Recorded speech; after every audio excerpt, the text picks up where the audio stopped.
আসসালামু আলাইকুম ভাই। ওয়ালাইকুম আসসালাম। ভালো আছেন? আলহামদুলিল্লাহ ভালো আছি। কোথা থেকে আসছেন? আমি নোয়াখালী ব্যায়ামগঞ্জ। কোন দেশে যাওয়ার জন্য আসছেন? আমি ভিয়েতনামের জন্য আসছি। কত টাকা জমা দিয়েছেন?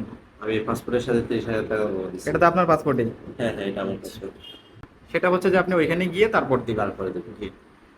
সো কত ঘন্টা ডিউটি, কত টাকা স্যালারি সব কি জানেন? হ্যাঁ, হ্যাঁ, অবশ্যই সব ঠিক আপনাদের আছে। শুনছিলাম। আমার একটা মানে আপনার কাছে একটা রিকোয়েস্ট থাকবে, সেটা হচ্ছে যে ভাই ওইখানে গিয়ে আপনি কাজ করবেন।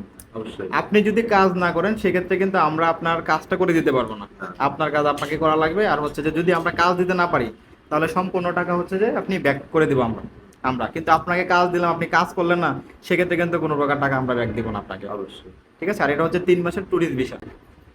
ঠিক আছে, ট্যুরিস্ট ভিসা দিয়ে পাঠাই আমরা আপনাকে কাজ নিয়ে দিব। কাজ যদি না দিতে পারি তাহলে আপনাকে সম্পূর্ণ টাকা ব্যাক করে দিব। জি। আর এই যে হচ্ছে আপনার, এটা হচ্ছে আপনার মানি রিসিপ্ট। একটু কাইন্ডলি রিসিভ করেন, বাম হাতে দিলাম। ঠিক আছে ভাইয়া।